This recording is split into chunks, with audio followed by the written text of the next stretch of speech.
Fakultas Hukum Universitas Ngurah Rai menggelar yudisium dan pelepasan sarjana.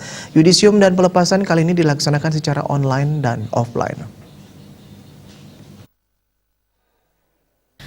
Acara yudisium dan pelepasan sarjana Fakultas Hukum Universitas Ngurah Rai dilaksanakan dengan suasana yang berbeda.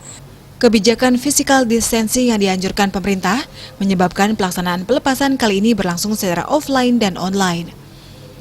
Yudisium dan pelepasan sarjana secara offline dan online ini pertama kali digelar di Fakultas Hukum Universitas Ngurah Rai. Adapun yudisium dan pelepasan secara offline dilakukan dengan 3 orang perwakilan dan sebanyak 147 peserta pelepasan mengikuti acara pelepasan dengan daring. Meskipun demikian, kondisi ini tidak mengurangi makna kegiatan yudisium. Dengan pelaksanaan yudisium pada hari ini, karena kita lihat adalah masih masa pandemi, demikian pelaksanaan yudisiumnya adalah secara daring, tapi ada perwakilan 3 mahasiswa lulusan yang terbaik kita undang ke kampus ini. Ya, jumlahnya tidak melebihi 25 orang di auditorium tersebut yang kapasitasnya adalah 400 sebenarnya. Dan jumlah lulusan ya dari tahun sebelumnya hampir peningkatannya lebih dari 45% ya, karena di tahun 2019 jumlah lulusan itu adalah 107 orang, sekarang sejumlah 150 orang ya, dari 159 yang mengajukan proposal ya, 153 yang skripsi, tapi ada 3 yang tidak menyelesaikan, tidak tepat waktu.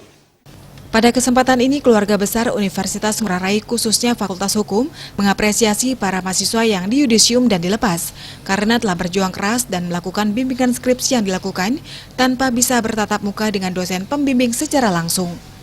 Hal ini tentu merupakan suatu tantangan yang berhasil diselesaikan.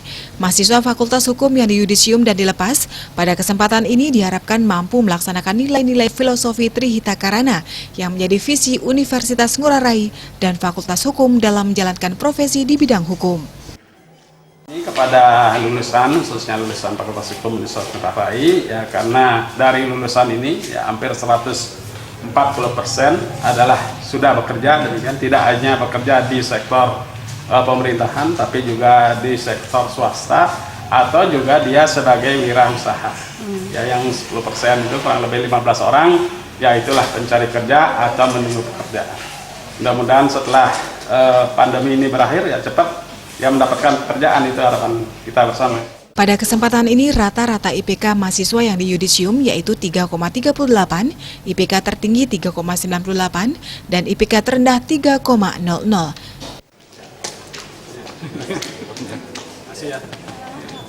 Agung Ria, Bali TV.